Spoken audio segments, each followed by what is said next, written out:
오늘은 공탁법 할 거고요. 먼저 재판상 담보공탁 확인할 겁니다. 자, 재판상 담보공탁은 법원이 소송, 집행부, 보존처분 등에서 상대방이 입을 수 있는 손해를 대비하라고 명할 때 제공하는 담보다. 그래서 그 담보물에 대해 질권자와 동일한 권리를 가진다. 자,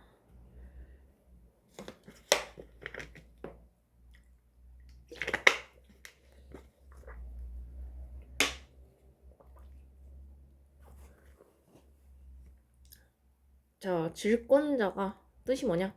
그 담보를 받을 수 있는 권리를 가진 사람이라고 간단히 생각하면 되거든요. 근데 당연히 여기 재판상 담보공탁은 상대방이 입을 수 있는 손해를 대비하라고 명할 때 제공하는 담보죠. 그래서 그 담보 권리자가 있겠죠. 그 담보에 대한 상대방이 입을 수 있는 손해, 그러니까 그 상대방이 있겠죠. 이 사람을 담보 권리자라고 하는데 그 권리자는 질권자랑 동일한 권리를 가진다. 맞는 소리겠죠. 자, 상대의 담보공탁은 손해배상 채권을 확보하는 장치다. 자, 공탁한 사람 담보 제공자, 담보로 보호받는 사람 담보 권리자, 담보 권리자는 질권자처럼 우선적으로 만족받을 수 있다. 요거 확인하시고, 자, 강제집행 정지를 위한 담보공탁의 핵심. 강제집행 정지를 위하여 법원의 명령으로 제공된 공탁금은 채권자의 원래 채권 자체를 담보하는 것이 아니라 강제집행 정지 자체 때문에 채권자가 입는 손해배상 채권을 담보한다. 이거 똑같죠? 자, 그래서 원금 채권 자체 담보가 아니라 집행정지로 인한 손해배상 채권을 담보한다. 자, 소송 비용도 통상 손해에 해당된다. 자, 그리고 집행정지 기간 동안 발생한 지연 손해는 상당 손해 아니면 견물 몽두 사건에서는 뭐 차임 상당 손해도 다 포함될 수 있는 겁니다. 자, 가압류 가처분. 일단 담보공탁의 핵심 자체가 이제 나중에 그 보전이든 무슨 처분이든 가처분이든 뭐 가압류든 이 처분이 부당하다고 밝혀졌을 때 채무자가 손해가 그동안 생겼겠죠. 왜냐면 가압류나 가처분 때문에 이제 처분해야 되는데 처분 못하고 있겠죠. 그거에 대한 손해를 담보하는 거예요. 근데 손해 범위는 무한정이 아니고 이제 보전 처분과 인과관계에 있는 손해만 들어가는 거예요. 요거 체크하시고 바로 내려가면은 자, 담보권이 미치는 범위는 요건데 요것도 다 관계 있는 인과관계 있는 비용들이라 생각하시면 돼요. 자, 그래서 보증공탁은 솔직히 다 요런 것들이 기본 뼈대고 담보 취소는 당연히 뭐 담보를 계속할 이유가 없어지면 취소 가능하고 처음부터 담보가 필요 없었던 경우만 아니라 그 후에 담보 존속 이유가 없어지게 된 경우도 포함한다. 예를 들면 파기된 항소심 판결의 집행정지를 위해 제공된 담보. 그러니까 항소심 판결의 집행정지를 위해서 이제 담보를 제공했는데 이게 파기됐죠. 그러면 담보 원인 소멸이고 단지 하급심에서 이제 패소 판결이 나왔던 이유만으로 상급심에서 다툼이 계속 중이면 담보 사유가 소멸했다고 볼 수가 없다. 상급심에서 다툼이 끝나거나 아니면 파기되거나 그러면 담보 취소 가능하겠죠. 자, 여기 소송 완료 후 나왔네요. 자, 소송 끝난 뒤에 담보 제공자가 신청하면 담보 권리자에게 일정 기간의 권리를 행사하라고 최고한다. 그런데 담보 권리자가 권리 행사를 하지 않으면 담보 취소에 동의한 것으로 본다. 자, 그러니까 확정된 권리 행사 증명이 필요하다. 권리 행사를 일부만 하면 초과 부분은 담보 취소에 동의한 것으로 보아 담보 취소가 가능하다는 것이 판례다. 야, 무슨 소리냐? 기간 안에 담보 들고 가라. 기간 안에 안 들고 가면 취소시키겠다. 자, 취소가 다시 담보 바뀐 걸 돌려준다는 소리죠. 자, 담보권 실행 방법은 당연히 증명 서면 필요하겠죠. 뭐 요런 것들이 있고 주장만으로는 부족하고 당연히 자료 필요하겠죠. 자, 요런 것들도 한번 읽어보면 되고 문제로 바로 가볼까요? 담보공탁에 대한 설명 중 옳은 거. 자,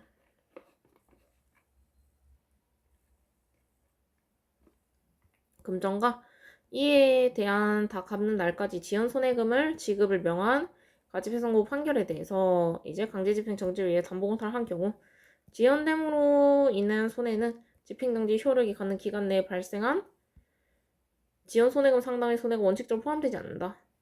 아니죠. 지연 손해금 상당 손해가 원칙적으로 포함되죠. 네, 그렇기 때문에 당연히 손해배상 청구권은 강제집행 정지를 위한 담보공단의 피담보 채권 될 수 있다.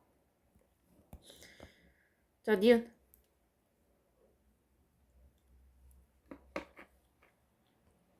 재판상 담보공탁의 담보권리자가 공탁금 회수 청구권을 압류하고 압류했죠. 추심명령이나 확정된 정보명령을 받은 후 담보 취소 받아 이제 회수 청구를 하는 경우 당연히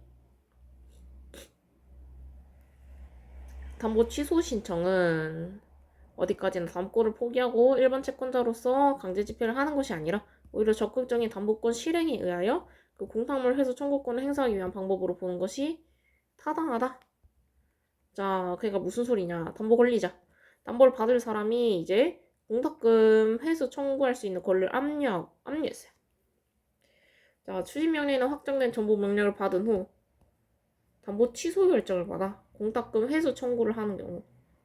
자, 그러니까 무슨 소리냐?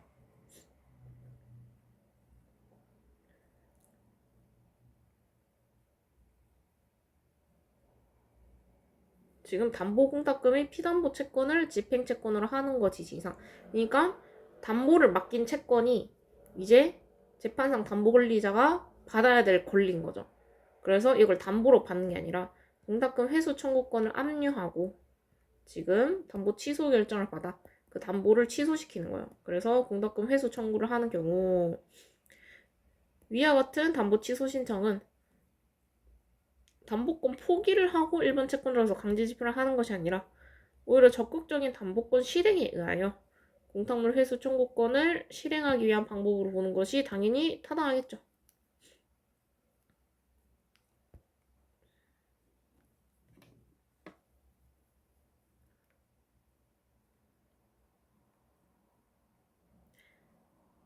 자, 그러니까 보면은 지금 압류랑 추심 명령을 받아서 담보 취소 결정도 받았죠. 취소 신청을 했죠.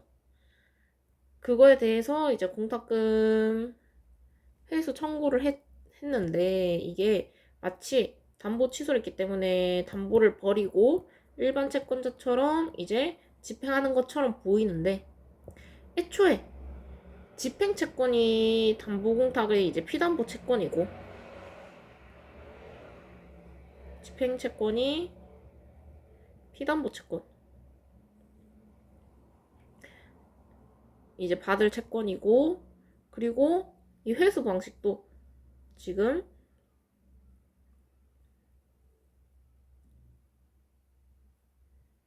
그러니까 담보 취소 신청은 이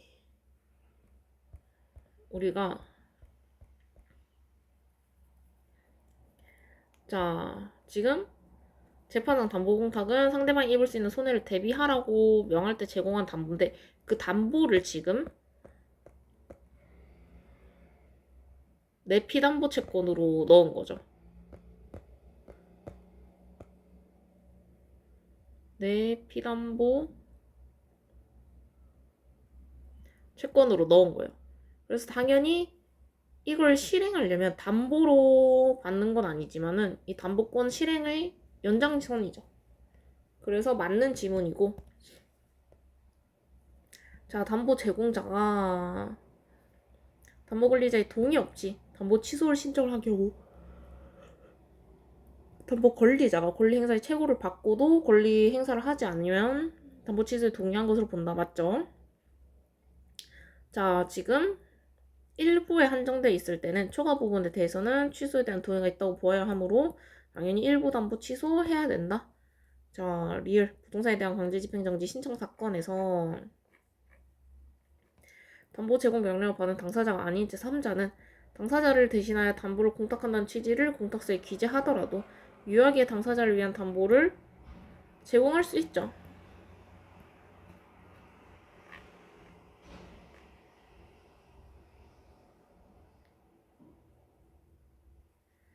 자, 단 중요한 게 자, 취지를 공탁서에 명확하게 기재해야 돼요.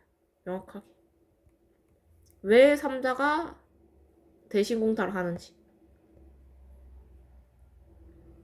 자, 2번. 재판상 담보공탁의 담보권이 미치는 범위 옳지 않은 거.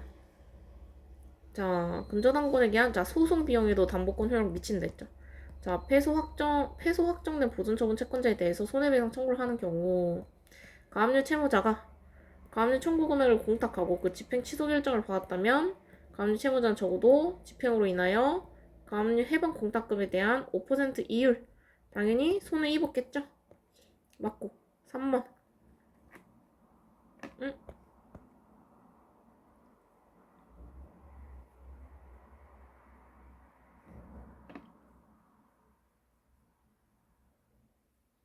아,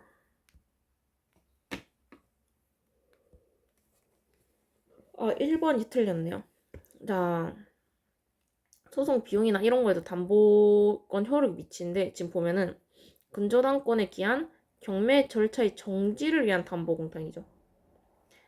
자, 그러니까 근저당권에 기해서 누가 경매 신청을 했겠죠. 근데 지금 근저당권 설정 등기 말소 소송을 해가지고 뭐 말소를 해서 없는 걸로 하려고 정지를 걸었겠죠.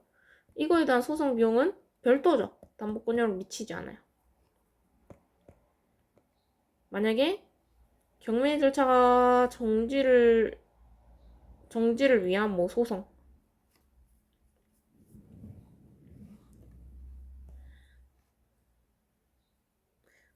비용이 아니라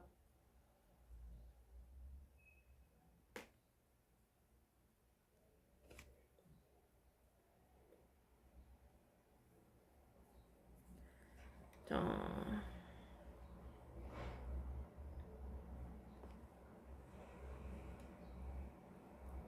그러니까 정지 보증 공탁은 말소 소송까지 소송 비용까지 담보를 해주진 않는다.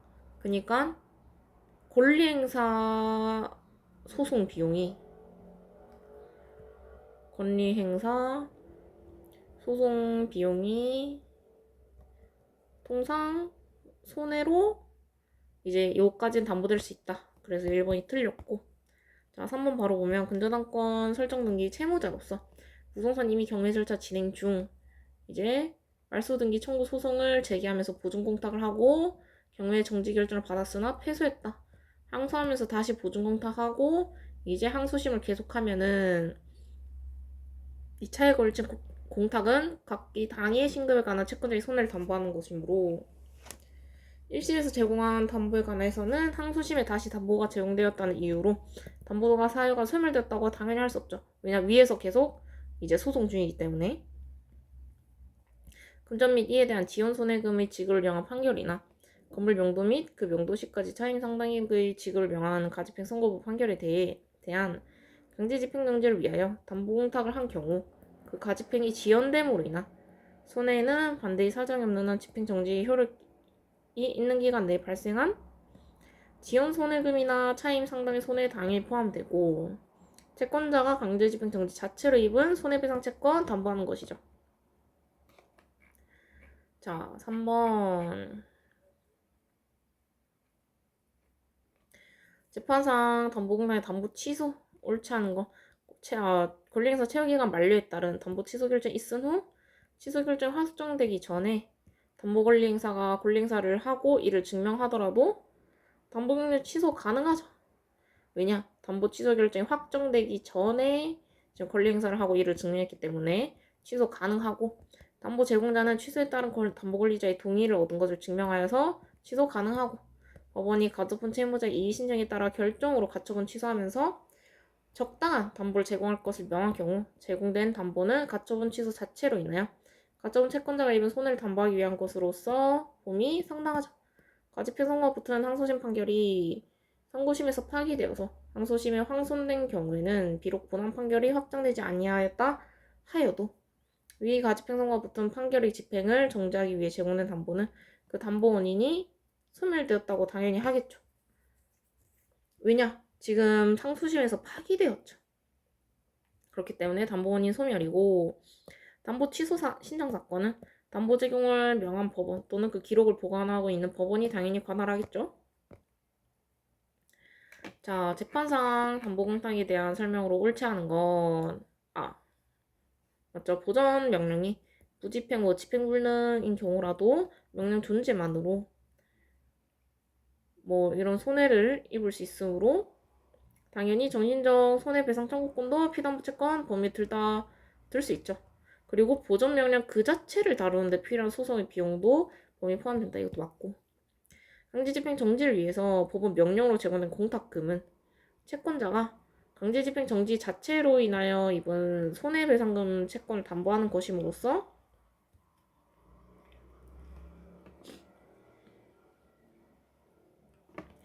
자, 담보 제공자의 권리 행사 최고에 따라 담보 권리자 권리 행사를 위하여 제기한 소송의 소송 비용은 당연히 통상 손해에 해당하겠죠. 왜냐? 지금 담보 권리자 권리 행사를 위하여 제기한 소송의 소송 비용은 통상 손해에 해당합니다. 그렇기 때문에 담보 공탁금이 피담보 채권에 해당한다. 3번 피담보 채권에 대한 확정 판결에 준하는 서면 또는 공탁자의 동의서는 특별한 사정이 없는 한 피담보 채권이 발생하였음을 증명한 서면 맞겠죠. 가압류를 위하여 법원의 명령으로 제공된 공탁금은 부당한 가압류로 인하여 채무자가 입은 손해를 담보하는 것인 바 채권자가 본안 의소를 제기함에 따라 채무자가 지출한 소송 비용은 가압류로 인하여 입은 손해는 아니겠죠. 가압류의 본안 소송에 관한 소송 비용은 가압류를 위하여 제공된 공탁금이 담보하는 손해의 범위에 포함되지 않는다. 자, 이게 무슨 소리냐? 자, 지금 가압류를 위하여 법원의 명령으로 제공된 공탁금은 부당한 가압류로 인해 채무자가 입은 손해를 담보하는 것인 바 채권자가 본안소를 제기함에 따라 응소를 위하여 지금 채무자가 지출한 소송 비용이죠. 자, 이거는 채무자가 입은 통상 손해는 아니죠. 가압류로 인하여 입은 손해는 아니기 때문에 보장 손해범위 포함되지 않는 거야. 그러니까 무슨 소리냐? 담보공탁은 이제 이런 해당 절차를 함으로써 있는 손해를 보호해주는 것이지 채무자가 이제 응소하는 거죠. 나 안 했는데 이러면서 이제 본인이 또 재판을 거는 거예요. 그거에 대한 비용은 보장해주지 않겠죠. 하지만 이걸 승소하면은 이제 담보 취소해두던가 이런 식으로 이제 진행을 갈 건데. 자, 특별한 사정으로 인한 가처분 취소의 경우 가처분 채무자가 제공하는 담보는 가처분 채권자가 본안 소송에서 승소했음에도 가처분 취소로 말미암아 가처분 목적물이 존재하지 않게 됨으로써 있는 손해를 담보하기 위한 것이므로 가처분 채권자는 가처분 취소로 인한 입은 손해배상 청구권 소송의 승소 판결을 얻은 후에 그 담보에 대하여 질권자와 동일한 권리를 받고 우선 면제 가능하댔죠. 자, 회생위원회 공탁 옳지 않은 거 금융기관 계좌번호를 회생위원회에게 일정 기간 내에 신고하지 않냐. 자, 신고를 안 했죠. 개인회생 채권자에 대하여 지급할 변제액은 변제 계획에서 정하는 바에 따라 공탁할 수 있고 회생위원이 임치된 금원을 채무자를 위하여 공탁할 수 있는 경우가 당연히 있겠죠. 자, 법은 예외는 있을 수 있습니다. 예외는 있을 수 있다. 회생위원은 공탁을 하는 경우 계좌 입금에 의한 공탁금 납입을 신청해야 된다.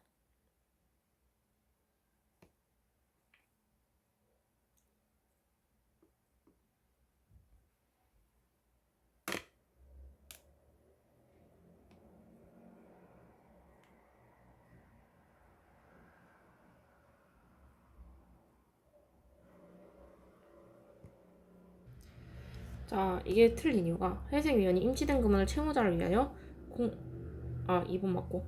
자, 지금 회생위원이 공탁을 하는 경우에 계좌 입금에 의한 공탁 납입을 신청해야 한다라고 돼 있는데 신청해도 되고 안 해도 됩니다. 그러니까 이거는 지금 의무죠. 의무가 아니라 그냥 권리다. 해도 되고 안 해도 된다. 그래서 틀렸다. 자, 회생위원이 미신고 채권자에게 공탁하는 경우에는 공탁 예정 통지서를 발송하지 않아도 된다. 맞습니다. 왜냐 미신고 채권자이기 때문에. 공탁금을 출급받으려는 채권자 모두 채무자가 있을 경우 회생위원은 그자에게 자기에 관한 증명서를 당연히 줘야겠죠. 가처분 채권자가 자 담보공탁을 한 경우 담보공탁 후 파산 신고를 받았고 담보공탁금 피담보 채권인 가처분 채무자의 손해배상 청구권이 파산 채권인 경우에 대하여 옳은 것. 가처분 채무자는 파산 절차에 의하지 않고서 질권을 실행할 수 있다. 자, 이게 맞는 이유. 자, 보면은 지금 담보공탁 후에 파산 선고를 받았죠. 그럼 파산 선고 전에 이미 담보공탁을 했기 때문에 요거에 대한 권리가 있는 거예요. 그래서 질권 행사 가능하고 가처분 채무자로서는 가처분 채권자를 상대로 담보공탁권이 피담보 채권이 손해배상 청구권의 존부에 관하여 확인의 소를 제기하여 확인 판결을 받는 등의 방법에 의하여 피담보 채권이 발생하였음을 증명하는 서면을 확보할 수 있다. 이게 아니라 제기하고 승소하거나 정보는 있어야 돼요. 근데 제기를 했다는 사실만으론 이 발생 증명 서면 아닙니다. 자, 가처분 채무자는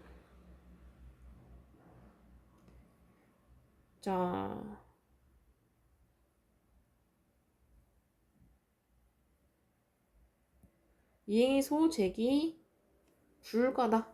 왜냐? 이미 파산이 개시되었기 때문에. 파산 선고 후에 일방적인 이행의소 제기는 불가합니다. 가처분 채권자는 담보공탁금에 대하여 질권자와 동일한 권리가 있다. 자, 아니죠. 담보공탁금은 채권자가 아니라 채무자죠. 채무자. 가처분 채권자가 제공한 담보공탁금에 대한 회수 청구권에 관한 권리는 파산재단에 속합니다. 속한다.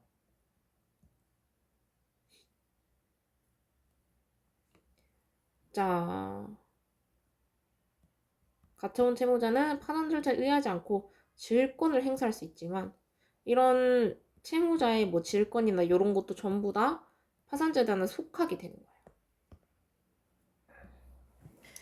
자, 이제 공탁법 변제공탁의 신청인데 망했네요. 공부를 해야 되는데 공부하기 너무 싫어가지고 아무튼 진행하겠습니다. 자, 변제공탁 신청을 어떻게 해야 되느냐. 변제공탁은 자, 채무자가 채권자에게 변제 돈 갚으려고 했는데 받을 수 없거나 이제 받아도 누구에게 이제 돈 줘야 될지 모를 경우에 채무를 면하기 위해 공탁하는 제도다. 요거 생각하면 돼요. 자, 형사공탁은 이제 형사사건의 피고인이 피해자 인적사항을 알 수 없을 때 이제 피해자를 위하여 하는 변제공탁이고 당연히 형사사건이 계속 중인 법원에 할 수 있겠죠. 자, 가장 중요한 거는 형사공탁은 당연히 피고인 고소당한 사람이나 그 사람이 있겠죠. 그 사람만 가능한 것이 원칙입니다.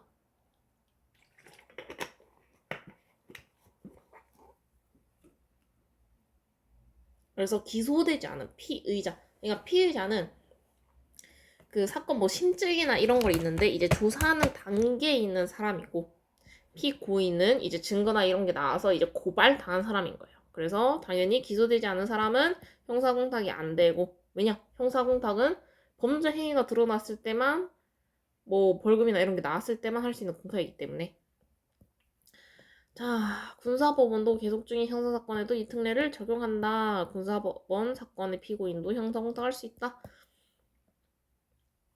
자, 공탁서 기재사항은 이제 이런 거 피해자가 누군지 아니면 계속 중인 법원이랑 사건 번호 이런 것들을 적어야 된다. 자, 요 정도 확인하면 되고 자, 당연히 공탁 통지서 이제 발송해야겠죠? 공탁관이 이제 피공탁자에게 이제 공탁 통지서를 발송해요. 공탁 통지서를 우편 발송 구조로 하고 있는데 이제 집행관에 의한 휴일 특별 송달 방식은 당연히 공탁 통지서 발송이 적용되지 않는다. 자, 무슨 소리냐? 변제 공탁은 내가 돈 갚아야 돼서 맡기는 공탁이죠. 그래서 공탁 통지서를 발송해주긴 하지만 이제 기간은 휴일이었으면은 이제 휴일 지나고 발송해준다든지 휴일에 특별히 송달해주는 방식은 적용하지 않는다. 요 소리입니다. 자, 당연히 이제 피공탁자는 공탁세 발송 전이라도 공탁소에 출석해서 직접 공탁 통지서 교부를 청구할 수 있다는 사실이 있다. 그러니까 공탁 통지서 안 와도 이제 미리 가가지고 나 공탁했다는 통지서 주세요. 달라 할 수 있는 거죠. 자, 공탁 통지서가 반송된 후 피공탁자가 대리인을 통해 교부 청구하는 경우에는 본인의 인감이 납입된 장애 위임장이랑 위임감 증명서 필요하겠죠. 이건 전에 인감 증명 파트에서도 한번 정리를 했었고, 자, 이런 거 지침 패스하고 문제로 바로 볼게요. 자, 형사공탁 특례에 관한 설명 중 옳지 않은 것. 형사공탁의 공탁서에서는 공소장, 조서, 진술서, 판결서에 기재된 피의자의 서명과 해당 형사사건이 계속 중인 법원과 사건 번호 및 사건명, 공소장에 기재된 검찰청과 사건 번호를 기재하여야 한다. 다만 피공탁자의 주소와 주민 등록번호는 기재하지 않는다. 맞죠? 피공탁자의 인적 사항만 있으면 돼요. 주소랑 주민등록번호까지는 필요가 없다. 자, 그리고 공탁서에는 회사 형사사건이 계속 중인 법원을 확인할 수 있는 서면을 첨부해야 된다. 당연히 형사사건이 이제 계속 중인 법원에 공탁을 하니까는 그 법원인 거를 확인할 수 있는 증명 서류들이 필요하겠죠. 피공탁자에 대한 공탁 통지는 공탁관이 공탁 홈페이지에 공고하는 방법으로 할 수 있다. 왜냐? 피공탁자가 누군지 모르기 때문에. 군사법원에서 계속 중인 형사사건에 관한 공탁규칙 중 형사공탁의 특례 규정 적용하죠. 한다. 군사법원이라도 이런 형사공탁의 특례 규정도 다 적용됩니다. 공사법원이라서 다른 건 아니고. 자, 피공탁자나 그 포괄 승인 또는 법정 대리인 인적사항이 기재되어 있는 서류, 기록, 연락, 청구가 있을 때는 공탁관은 인적사항이 공개되지 않도록 처리 후 열람하게 당연히 해야겠죠. 자, 그 다음에 형사공탁 특례에 관한 설명이 옳지 않은 건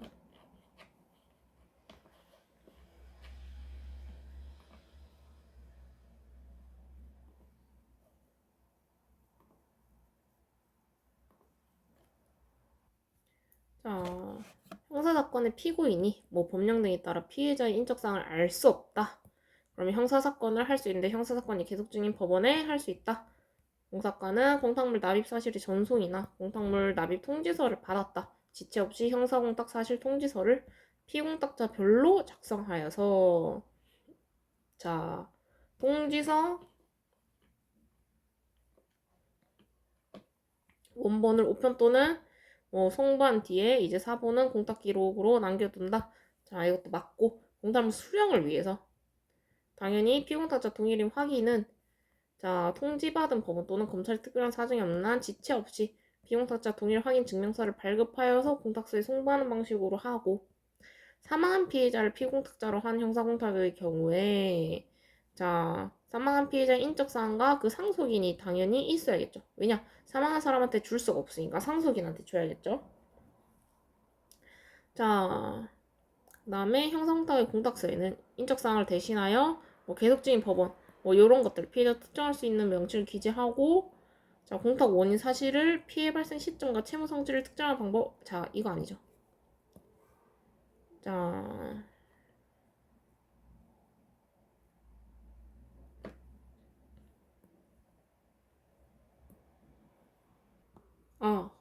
제가 잘못 말했네요. 자, 상속인 인적사항이 함께 기재될 필요는 없고 왜냐? 어차피 사망한 피해자가 이제 그 인적사항 입력하면은 자동으로 이제 상속할 때 나중에 공탁금 출고 시 이제 간접 관계 증명서나 이런 것들로 확인하면 되기 때문에 4번이 틀렸다. 3번 자, 면제공탁이 성립된 후에 공탁소에 공탁통지서 발송에 대한 설명 중 옳지 않은 거. 자, 공탁소에서 공탁통지서를 발송하기 전이라도 피공탁자는 공탁서에 출석하여서 공탁서 교부 청구 가능하다 했죠. 자, 집행관에 의한 휴일 특별 송당 방법은 불가능하다 했다. 불가능.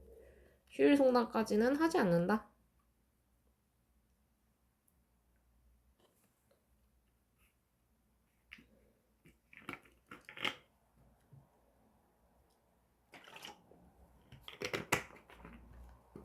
자, 공탁서가 공탁서로 반송된 후 피공탁자가 대리인을 통해서 청구하는 경우, 자, 위임장 인감증명 필요하다 했고, 공탁통지서가 피공탁자의 주소 불명으로 공탁서로 반송된 경우에는 피공탁자의 주소에 대한 공탁서 정정을 신청할 수 있겠죠.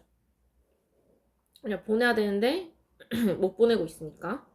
자, 전자공탁 시스템에 의해서 공탁이 이루어져 전자공탁 시스템으로 제출된 공탁통지서를 발송한 후 공탁통지서가 반송된 경우 공탁관은 이를 폐기할 수 있다.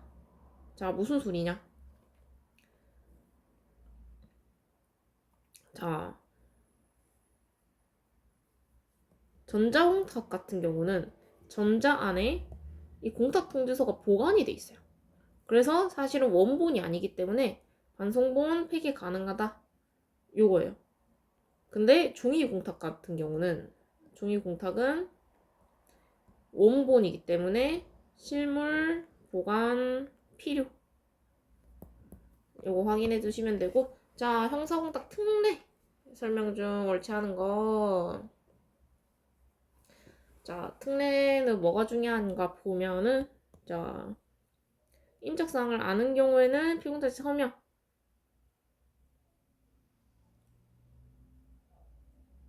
자, 형사공탁 특례 같은 경우는 인적사항 모를 경우. 아는 경우에는 그냥 변제공탁이죠. 변제공탁.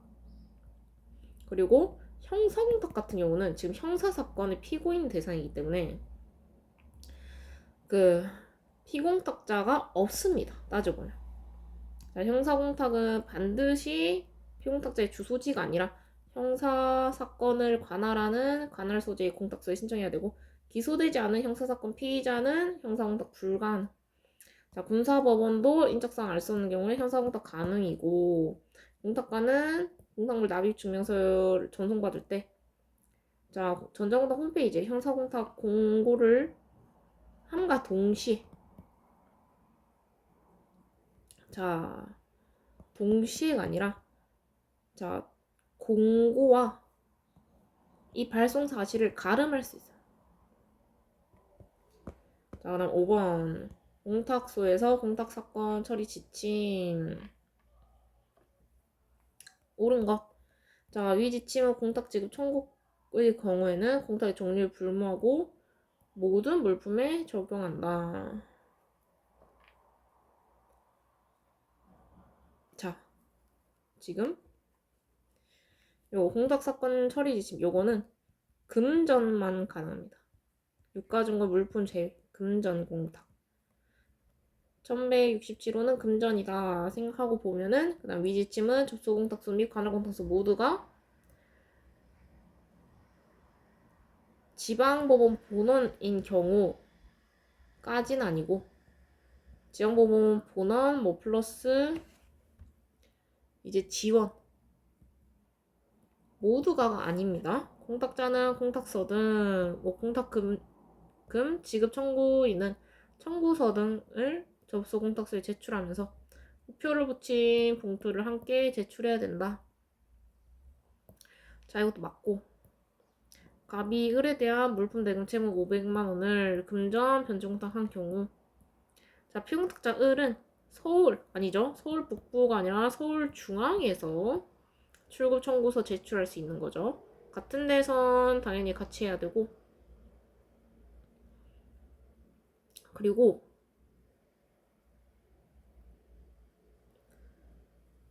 이 관할 공탁서랑 이제 다른 데서 이 제출할 수 있는 경우는 일단 본인 등 직접 청구, 본인 등 직접 청구 1000만 원이야. 플러스 신분 확인 가능. 그래서 보면은 뭔가 조건을 충족한 것 같은데 지금 물품 대금 500만 원만 써있기 때문에 할 수 없는 거예요. 위 지침은 삼채무자 금전채권에 대한 압력 경합돼 있음을 이유로 집행공탁, 자, 요거까지 포함하는 경우, 자, 삼채무자가 금전채권에 대한 압력 경합까지 포함하는 건 아니다.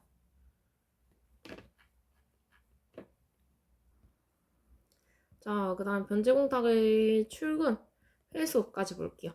자, 변제공탁이 되면 원칙적으로 당연히 피공탁자가 출금해야겠죠?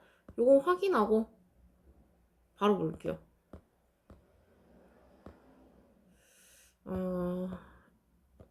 예, 간단히 확인하고 가면은 자, 피공탁자 공탁물을 수령하면서 아무런 이의도 하지 않았다. 그러면 당연히 공탁 원인 수락이죠. 당연히 공탁자가 주장한 대로 법률 효과가 발생한다. 요게 효력입니다. 여기 효력이고 만약에 이의를 했다. 출금하면서도 자 예를 들면 여기 나오네요. 공탁자는 부당이득 반환 채무로 공탁했는데 피공탁자가 이건 내가 손해배상 채무로 받겠다 이의를 했다. 자 이러면 어떻게 되냐? 이 유보는 이제 공탁자 주장 효과를 막는 장치예요. 그러니까 요거를 요채무로 변환할 순 없는데 부당이득 채무 효과도 생기지 않고 손해배상 채무 변제 효과도 생기지 않는다. 그러니까 이게 나타내는 거 공탁자가 주장한 법률 효과를 막는 거예요. 그냥 수령자가 원하는 다른 채무의 변제 효과를 만들어내는 건 아니고. 그래서 나중에 이제 요거에 대해서 이제 뭐냐 하면서 그 공방을 또 펼칠 겁니다. 일부 공탁과 일부 충당 유보. 그러니까 채무전액이 미치지 못하기 때문에 원칙적으로 변제 공탁이 문제가 되는데 이거를 이의를 안 했다. 그러면 전부에 대해서 그냥 오케이 해주겠다라고 진행되는 거고 이의를 했으면 일부 범위에서만 변제 효과가 인정될 수 있다. 요겁니다. 자, 수락과 회수 관계. 자, 공탁자에게 하는 수락은 이제 방식 제한이 크지 않은데 공탁 소에 하는 수락은 서면 제출 필요하다. 자, 그리고 누군지 몰랐을 때 변제 공탁 할 수 있댔잖아요. 여러 사람 중 누가 진정한 채권자인지 알 수 없어서 예를 들면 뭐 진정한 채권자를 가리기 위해서 뭐 이제 아직 판결 중인 사례들도 있겠죠. 그러면 여러 사람을 피공탁자로 하여서 공탁을 할 수 있어요. 근데 이 피공탁자 중 1인이 혼자 출고하려면 당연히 다른 공탁자 승낙서가 있어야겠죠. 아니면 다른 공탁자들 상대로 받은 공탁금 출금 청구 확인 판결이 필요합니다. 요거 확인하시면 되고 당연히 공탁물 출구 청구권이 자기 채무자에게 있다는 확인의 소를 제기할 필요가 있죠.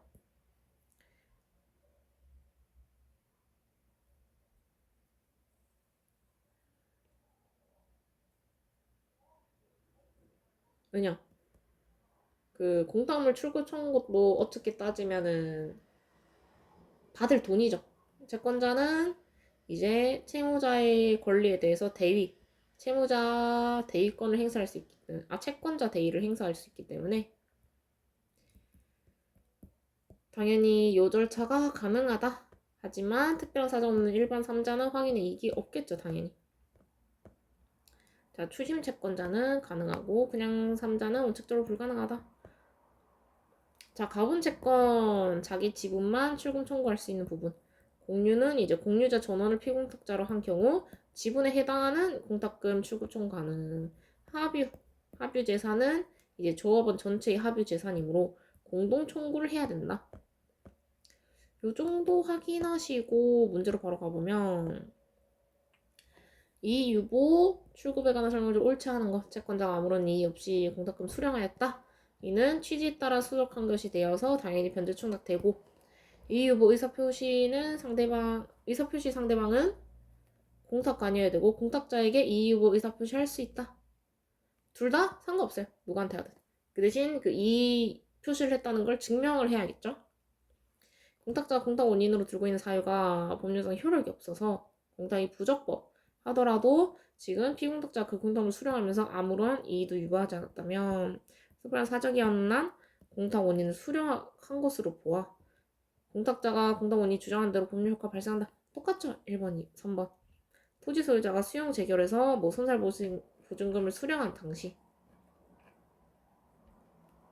이 유보의 뜻을 표시하였다 하더라도 이 재결에서 증액된 손실보상금을 수령하면서 이 유보의 뜻을 표시하지 아니한 이상 이 재결 결과에 승복하여 수령한 것으로 보아야 하고, 당연히 뭐 행정소송이 계속 중이라는 사실만으로는 추가보상금 수령에 관한 이 유보의 의사표시가 있는 것 같이 볼 수 없겠죠.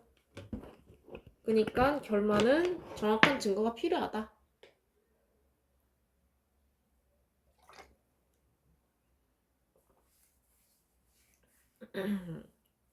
그 소리고. 자, 금전 채권 전부에 대한 압류 또는 압류 경합을 원인으로 3채무자가 집행 공탁을 했대요.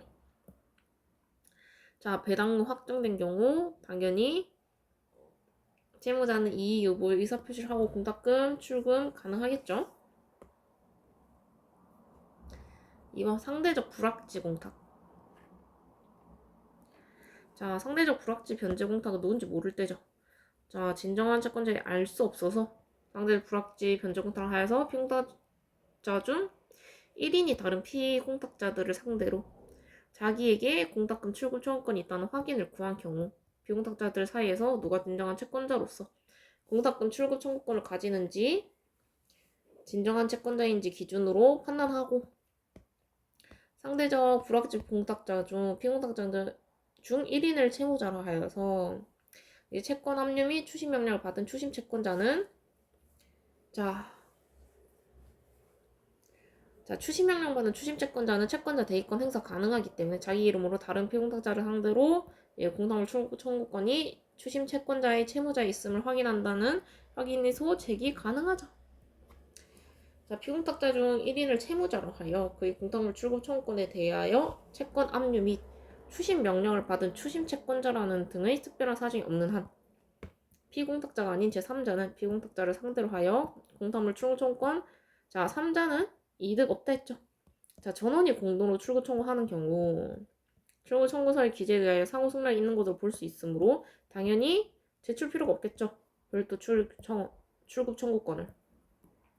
자, 공탁자의 승낙서나 이제 공탁자 또는 국가를 상대로 한 공탁물 출금 청구권 확인 판결 등은 출금 청구권 증명 서면으로 볼 수 없다.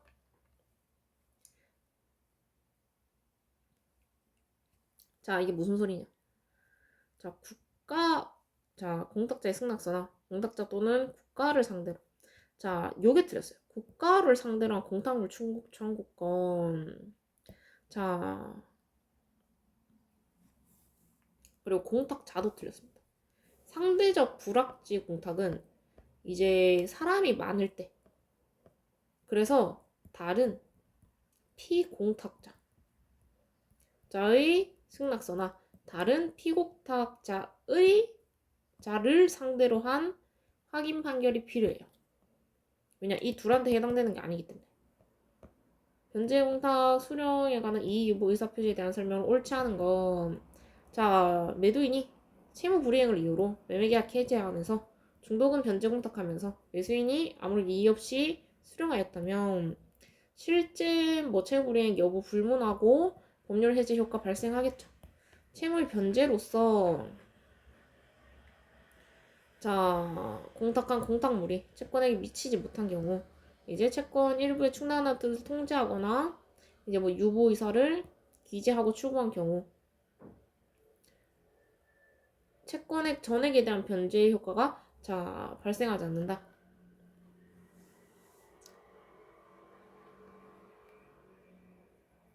맞죠? 전부에 대해서 발생하지 않고, 자, 사업 시행자가 토지 수용의 위원회가 재결한 수용 보상금을 토지 소유자의 수령 거절을 이유로 변제 공탁한 경우에 비공탁자의 토지 소유자가 위 재결에 의하여 이의 신청 제기하거나 소송 제기하는 중이라고 할지라도 당연히 이의 의사표시 함의 없이 공탁금 수령하였다면 자, 보상금 전액을 수령한 것이라고 본다. 채권자가 채무액에 대해서만 이의 유보한 것이 아니라 지금 다른 손해배상금 채무로서 공탁금 수령한다는 이의 유보를 하고 수령한 경우, 자, 공탁 원인인 부당이득 반환 채무 일부 소멸의 효과 발생 안 하고 이 유부 취지대로 손해배상 채무 일부 변제로서의 효과도 발생하지 않는다.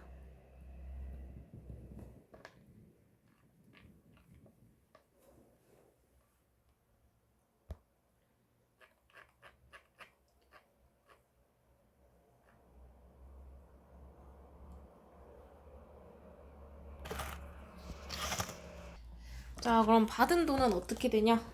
다시 부당이득 반환으로 돌려줘야 됩니다. 자, 이 유보의 의사표시를 할 수 있는 자는 원칙적으로 변제공탁의 피공탁자이나 공탁물 출구 청구권에 대한 양수인 전부채권자, 추심채권자도 이 유보 의사표시를 할 수 있다. 자, 이게 차이가 뭐냐? 변제공탁에 이제 공탁물에 대한 이 유보 의사표시는 변제공탁의 피공탁자, 당사자이나 지금 공탁물을 빼낼 수 있는 권리죠. 이거는 다른 사람들도 가능하다 요소리입니다. 자, 5번 변제공탁을 지급에 관한 설명 좀 옳지 않은 거. 자, 지금 사업시행자가 수용보상금을 그 토지 공제 전원에게 공탁했다.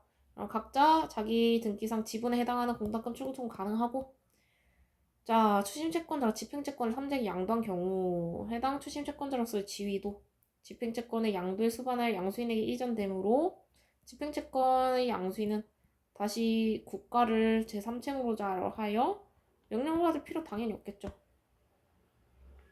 자, 사행위 취소 및 가액배상을 구하는 소송을 제기한 수인의 취소채권자들 전부를 피공탁자로 하여 상대적 불합치했다. 자, 당연히 소송에서 확정된 판결에서 비율 따라 출고 가능하고, 공탁자 및 공탁수에 대한 공탁 수락은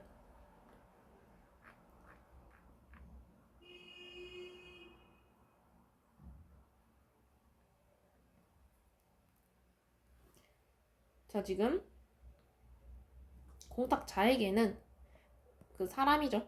그렇기 때문에 딱히 뭐 어떤 의사표시는 상관없는데, 공탁수는 당연히 서면만 가능하겠죠. 자, 공탁자가 착오로 공탁했다. 공탁물 회수 전에 뭐 공탁물 출구 청구에 대한 정보 명령을 받아서 공탁물 수령한 자는 당연히 부당이득 의무 있겠죠. 자, 공탁물 회수. 자, 간단한 거 보면은 이제 아무 때나 되찾는 게 아니라 조건이 필요한데,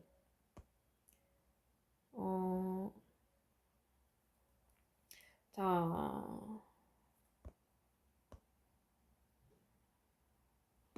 1번 착오 공탁, 그 다음에 2번 공탁 원인 소멸,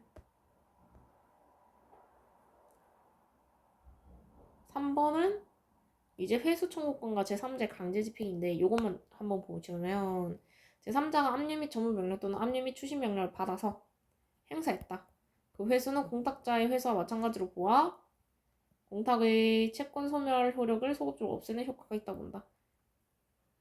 그러니까 공탁자의 채권자가 회수 청구권을 압류 추심해서 회수했다.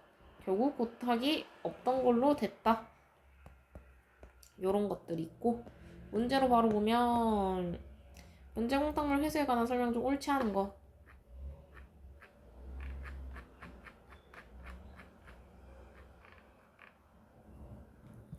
자, 공탁자는 뭐 민법 489조에 따를 경우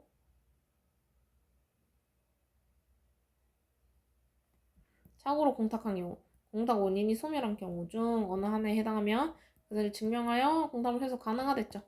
채권자가 공탁 승인하거나 공탁수에 대해서 공탁물 받기를 통고하거나 공탁 유효 판결이 확정되기까지는 변제자는 공탁물을 회수할 수 있다. 다만 회수되면은 공탁을 안 한 것으로 본다. 이번 틀렸죠. 공탁자가 착오로 공탁했다. 자, 공탁 원인이 소멸할 때는 공탁자가 공탁물을 회수할 수 있을 뿐 피공탁자의 공탁물 출구 청구권 존재하지 않죠. 당연하죠. 애초에 없기 때문에. 공탁 원인이 소멸됐기 때문에. 공탁 원인 소멸이라 하면 공탁이 유효하게 성립된 이후에 사정 변경으로 더 이상 공탁을 시킬 필요가 없게 된 경우. 맞죠? 공탁자가 형사사건 피해자를 위하여 변제 공탁한 경우에는 원칙적으로 공탁물 회수를 하지 못한다. 왜냐? 공탁 원인이 소멸 안 하겠죠. 원칙적으로. 아니 예외적으로 이 형사사건이 나중에 뭐 무고죄나 이런 걸로 밝혀졌어요. 그럴 때는 뭐 회수할 수 있겠는데 그게 아니고서는 회수 불가입니다. 자, 공탁물 회수 청구권 및 출구 청구권 행사 등에 관한 설명 좀 옳지 않은 거. 자, 적법한 변제 공탁이 있으면 피공탁자의 공탁금 출구 청구권이 발생하고 이러한 피공탁자의 공탁금 출구 청구권은 피공탁자가 공탁 불수락의 의사표시를 하더라도 그 존부에는 영향 미친다고 볼 수 없으므로 채권자가 피공탁자의 공탁 출구 청구권에 대하여 강제 집행함이 있어서 지장이 없다. 자, 결론은 채권자가 공탁물 출구 청구권 강제 집행 가능하다. 맞죠? 2번. 자, 부당한 반대 조건을 붙인 변제공탁은 채권자가 당연히 수락하지 않은 무효죠. 하지만 지금 피공탁자가 조건을 수락했대요. 그러면 당연히 반대금부 조건 이행하고 이행하였음을 증명한 서면이 필요 있겠죠. 변제공탁으로 인한 채권 소멸 효력을 소급적으로 소멸시키는 공탁물 회수에는 공탁자에 의하여 이루어진 회수의 경우에만 포함되고 제3자가 공탁자에 가지는 별도 채권의 집행 채권으로서 공탁자의 회수 청구권에 대해서 공탁물 회수 경우 포함되죠.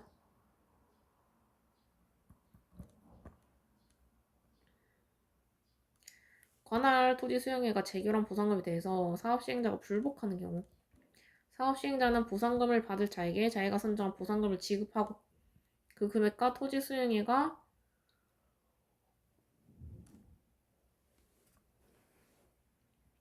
재결함 보상금과의 차액을 공탁하여야 하며 이 경우 보상금을 받을 자는 그 불복의 절차가 종결될 때까지 공탁된 보상금을 수령할 수 없다. 당연히 맞겠죠. 왜냐 불복했기 때문에 이게 뭐 결론이 나야지 그 보상금 수령할 수 있을 거 아니에요. 공탁자가 토지를 수용하면서 가처분권자가 있어서 이제 가처분권자를 피공탁자로 한 상대적 불확실했다. 자, 지금 가처분 취하로 인한 가처분 취하 증명원은 공탁금 출구 청구권이 있으니 증명한 서면이 당연히 될 수 없죠. 가처분 청구권자의 승낙서 등이 필요하다. 그러니까 이 소리는 다른 상대적 불확실 공탁을 할 때 다른 피공탁자의 승낙서 필요. 자, 불법행위로 인한 손해배상의 채무자가 변제공탁을 하면서 이제 공탁수에 피공탁자의 동의가 없으면 특정 형사사건에 대한 불기소 결정이 있거나 무죄 판결 확정이 될 때까지 공탁금 회수 청구를 행사하지 않겠다는 취지의 공탁금 회수 제한 신고를 한 경우에 옳지 않은 것. 자, 피공탁자가 공탁금 회수 동의서를 제출하였다면 공탁금이 회수되지 않더라도 피공탁자는 공탁금 출구 청구를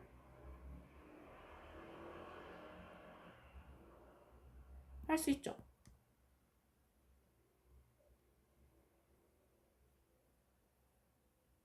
왜냐? 애초에 이게 말이 틀린 게 만약에 피공탁자는 어차피 공탁금을 가져가는 사람이에요. 그렇기 때문에 이게 상관이 없는 거예요. 공탁금 회수 동의서. 1번은 틀렸고 만약에 이게 피공탁자가 아니라 공탁자라고 했으면 뭐 가능할 수도 있겠는데 형사재판 과정에서 피공탁자가 한 공탁금 수령 거절의 의사표시는 공탁금 회수 청구에 대한 동의로 볼 수 당연히 없겠죠. 내가 수령 거절을 했다고 하더라도 너가 회수할 수 있는 건 아니고 이게 뭐 금액이 뭐 부족하다던가 뭐 요런 이유로 수령 거절을 했을 수도 있겠죠. 면제 공탁 후 공탁서 및 공탁금 회수 제한 신고서를 형사재판부에 제출하지 못한 경우라 하더라도 가해자는 유죄 판결을 받아 확정되었다면 당연히 회수 청구 불가능이다. 비공탁자의 동의가 있다면 형사사건의 종결이나 결과 여부와 가능 없이 공탁금 회수가 가능하고 공탁자는 유죄 판결이 확정되더라도 착오로 공탁하거나 공탁 원인이 소멸될 사실을 증명하면 회수 청구할 수 있다. 자, 공탁법은 좀 비슷한 원리로 좀 가기 때문에 어, 바로 갈게요. 수용보상금 공탁 신청 절차. 자, 언제 공탁, 누구, 무엇을, 공탁세 무엇 적고 적어야 될지, 무공탁이면 어떻게 생겨야 될지. 자, 바로 문제로 보겠습니다.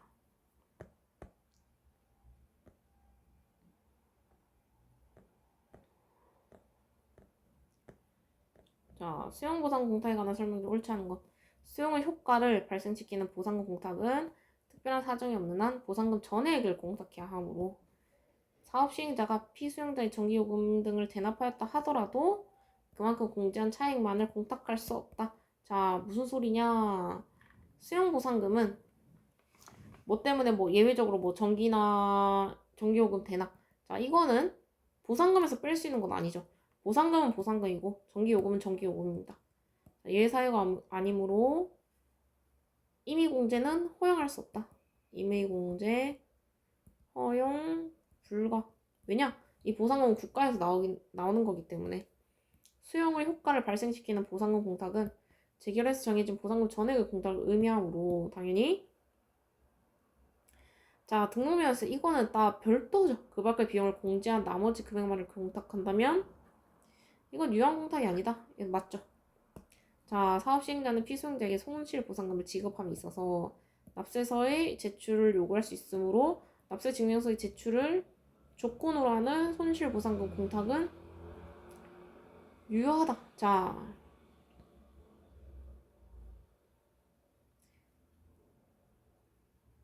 자, 이 수용 보상금은 국가에서 준 보상금이에요.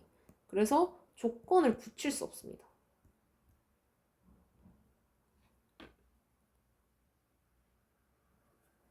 왜냐, 이거는 법정 공탁금이기 때문에 이런 조건을 붙일 수 없고 피수용자 반대급 또는 그 밖의 조건을 이행할 의무가 없음에도 불구하고 사업 시행자 1을 조건으로 공탁을 할 때는 당연히 공탁 효력이 없다. 자, 3번이 4번의 예시에 해당된다. 이행 의무가 없는 반대 조건을 붙여서 무효가 된 공탁을 수용의 개시일 이전에 반대급부가 없는 공탁으로 정정하면 그 공탁이 유효하게 되나? 수용의 개시일이 지난 후에는 반대급부 없는 공탁으로 정정하였다 하더라도 그 효력이 수용의 개시일까지 소급되지 아니하므로 재결 효력이 상칙된다. 자, 무슨 소리냐? 지금 수용 개시일 이전에 반대급부 없는 공탁을 정정하면 유효하나 지나면 효력 없다. 요 소리고. 수용 공탁에 관한 설명 중 옳지 않은 거. 공탁자를 상대로 한 전부금 소송에서 공탁 유가주권을 직접 출금할 수 있다는 조정 결정을 받았다 하더라도 조정 조서를 가지고 있는 공탁된 수용보상금 채권을 전부 채권자가 직접 출금할 수는 없다. 수용보상금 공탁의 경우 수용보상금 지급과 수용으로 인한 소유권 이전 등기는 동시에 관계가 있는 것이 아니므로 소유권 이전 등기 서류의 고부를 반대급부로 기재할 수 없고 수용 대상 통제에 대하여 제한 물건이나 처분 제한 등기가 있는 경우에도 그러한 등기 말소를 반대급부로 기재할 수 없다.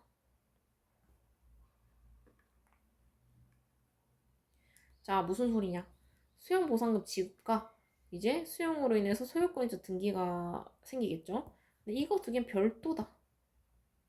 그래서 반대급부로 아니면 조건을 달 수 없다. 이 소리고요.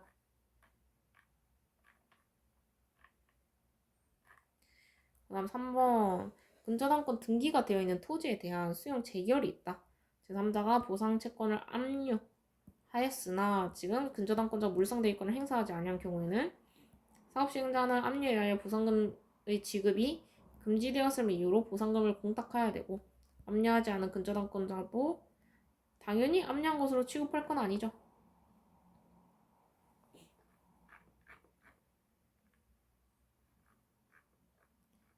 자, 그 다음 4번 사업시행자가 일단 수용보상을 공탁하였다 하더라도 공탁이 무효다. 그러면 효력 없죠. 수용 전 토지에 대해 체납처분에 의해 압류한 체납처분청이 다시 수용보상금에 대해서 압류를 하였다. 그러면 수용 전 토지에 대한 체납처분에 의한 우선권이 수용금 채권에 대한 배당 절차에서 종전 순위대로 아니죠. 왜냐? 수용 전은 수용 후 소멸이에요. 없습니다. 자, 수용 보상금 공탁 절차에 대한 설명 좀 옳지 않은 거. 토지 소유자의 채권자가 손실보상금이 현금으로 지급될 것을 예상하여 수용보상금에 대하여 압류를 한 경우 토지 수용 보상금을 채권으로 지급하는 것이 토지 수용의 채권 보상 요건을 충족하고 공탁 사유가 있으면 채권으로 공탁할 수도 있겠죠. 압류나 가압류가 있는 수용 보상금을 지금 사업시행자가 채권과 현금으로 지급한다고 한다. 자, 쭉쭉 내리면 이제 뭐 공탁 사유가 있으면 유가증권 공탁의 절차에 따라 뭐 공탁해주겠다. 그러니까 사유가 있어야 된다. 그 소리고. 자, 공익사업을 위한 토지 등, 자, 보상금이 뭐 법인세, 원천징수 대상이 되는 경우 사업 시행자는 토지 소유자에게 지급할 보상금에서 원천징수 세액을 공제한 나머지 금액을 공탁할 수 있다. 자, 이건 가능하고 위에서 왜 자, 전기요금 이건 안 됐냐? 자, 우리가 집 이제 뭐 월세로 들어가요. 아니면은 뭐 전세로 들어가요. 전세로 들어갈 때 이 전기세 별도죠. 전세 들어갈 때 전 주인이 뭐 이만큼 전기세 썼으니까 저 이거 빼고 전세 낼래요. 이거 안 되죠. 별도죠. 전세 내고 그 다음에 뭐 전기세를 뭐 전 주인이 내주다든가 요런 식으로 하죠. 요 차이입니다. 그리고 세금 같은 경우는 어차피 내야 될 거. 왜냐 우리가 차 살 때, 우리 물건 살 때 그 안에 다 세금 포함돼 있잖아요. 원통지수 세금 다 그 보상금 안에 포함된 세액이기 때문에 그걸 공제해서 그거 내고 이제 나머지 금액 공탁하는 거예요. 자, 수용보상 공탁은 시, 군법원 공탁 간의 직무 범위에 포함되지 않는다. 당연하겠죠. 시랑 군법원 공탁과는 모든 공탁을 다 받는 건 아니에요. 이제 시는 모를 수도 있겠는데 군법원 하면은 수용보상금이랑 관련이 없죠. 군 같은 경우는. 그렇기 때문에 전혀 아니고 이행 의무가 없는 반대 조건을 붙여 무효가 된 공탁을 수용 개시 이후에 이제 이거 아니랬죠. 유효하게 안 된다 했습니다. 자, 4번 수용보상금 공탁에 관한 설명 좀 옳지 않은 거. 자, 지금 소유권 이전 등기 청구권을 피보전 권리로 하는 처분금제 가처분 등기가 격려되어 있는 수용 대상 토지에 대한 소유권 기소에 관하여 다툼이 있는 경우 자, 피공탁자의 상대적 불확실 이유로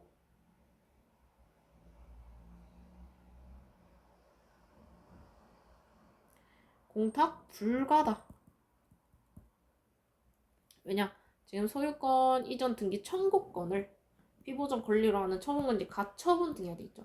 자, 그리고 지금 어차피 수용 보상금은 현 소유자에게 주는 거예요. 그렇기 때문에 요거 전혀 관련이 없다. 1번 틀렸고. 분할 전과 분할 후 토지 대항의 소유 명의인 다른 경우 이럴 때는 상대적 불확실 공탁을 할 수 있겠죠. 등기상 증명서상 공유지분의 합계가 1을 초과하거나 미달되어 피수용자들의 정당한 공유지분을 알 수 없는 경우 당연히 상대적 불확실 공탁 가능하고 수용 대상 토지가 일반 채권자에게 압류 또는 가압류되어 있는 경우 상대적 불확실 공탁 사유 아니죠. 왜냐 어차피 누군지 알 수 있으니까. 미등기 수용 대상 토지가 토지 대장의 주소는 기재됨이 없이 소유자의 서명만 기재되어 있는 경우에는 절대적 불확실 공탁할 수 있다. 자, 이게 무슨 소리냐? 상대적은 사람이 많다. 근데 요 중에 한 명이다. 이 소리고 절대적은 절대적으로 모른다. 왜냐? 지금 소유자 뭐 주소도 없고 구분할 수 있는 주민등록번호도 없고 동명이인이 많잖아요. 그렇기 때문에 절대적 불확할 수 있고. 자, 공탁 절차에 관한 설명 옳지 않은 거.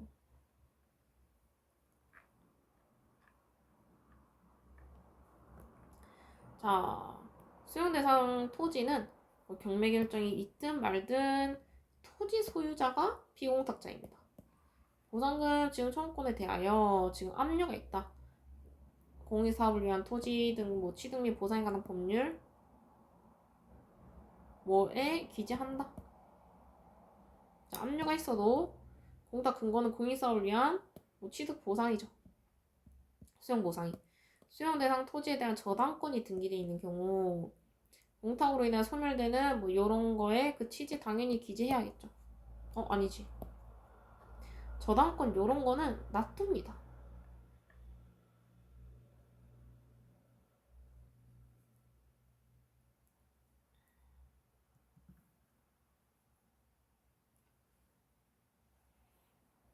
자, 원래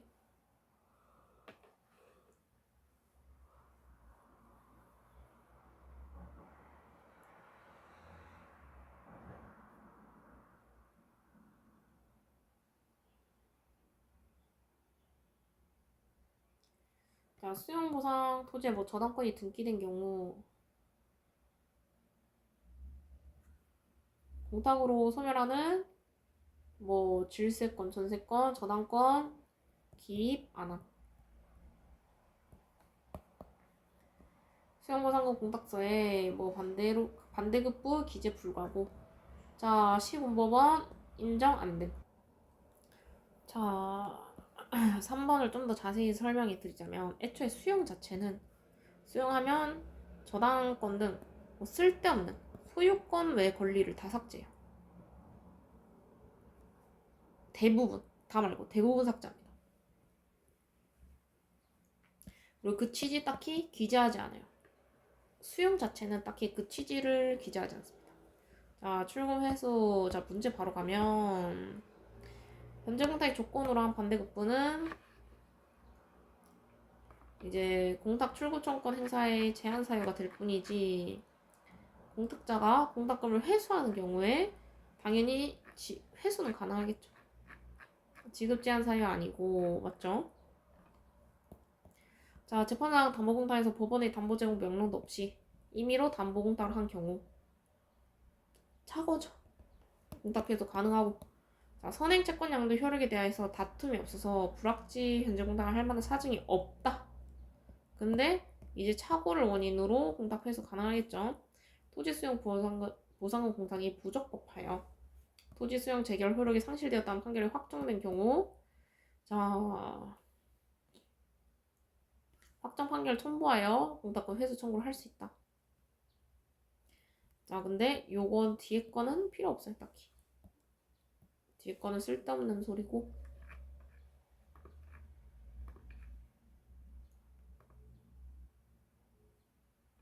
왜냐, 어차피 공탁 원인 소멸로 공탁 회수 청구가 가능하기 때문에.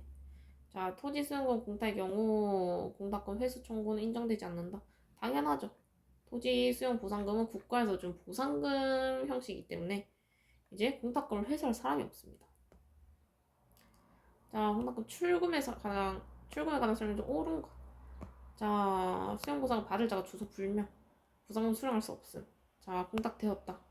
자, 정당한 수령자인데 지금 공탁권 출금 거부당했다. 당연히 확인 소송 제기 이익 있죠. 1번 맞고. 자, 수용보상금 공탁서에 공탁물 수령자로 갑을로 기재돼 있더라도 자, 갑은 수용 대상 토지가 자기 단독 소유를 증명한 서류를 첨부하여 단독으로 출구 청구 불가. 왜냐? 지금 공탁물 수령할 자로 2명이 기재되어 있기 때문에. 사업 시행자가 이미 사망한 사람이다. 자, 그 피공탁자의 상속인들이 직접 출구 청구 가능하다.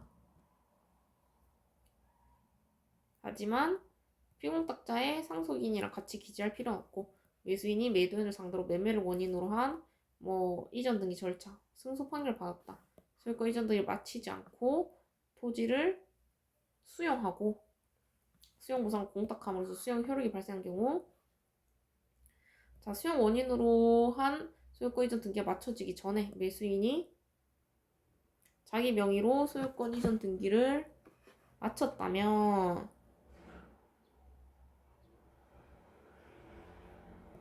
그 매수인은 직접 공탁금의 출금 청구를 할 수 없죠. 왜냐? 자, 소유권 이전 등기 마치기 전에 수용됐기 때문에 수용은 이제 그때까지 봐줍니다. 그 수용할 때 소유자만 해당돼요. 이후 변경은 딱히 확인하지 않습니다. 종중이 뭐 수용 대상 토지에 해당하는 명의신탁을 해지하였으나 수용 전에 소유권 뭐 회복하지 못했다. 자, 명의신탁 해지를 이유로 뭐 공탁금 출금 청구권 확인 판결을 받았다면 확인 판결에 기하여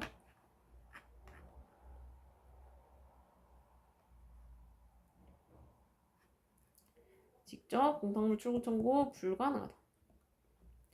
이제 공탁물 출금 청구권 확인이 되었다. 아무튼 확인 판결이 있더라도 출금 청구는 불가능하다. 자, 왜 안 되냐? 일단 첫 번째. 자, 공탁금을 받으려면은 일단 첫 번째 피공탁자로 기재돼 있어야 돼요. 뭐 안 되면 공탁금 출급 청구권이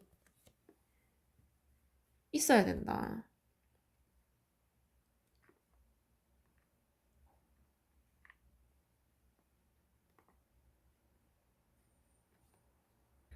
자, 근데 출구권 확인 판결이 있죠. 요거는 이제 그 법원에서 이 공탁금에 대한 진정 소유자는 뭐 요 종중이다. 이걸 확인해 준 거예요. 근데 공탁소는 형식적인 것만 보거든요. 그래서 지금 이 출구 청구권이 있지만 피공탁자랑 다르죠. 그럼 안 돼. 삐삐 이렇게 해주는 거예요.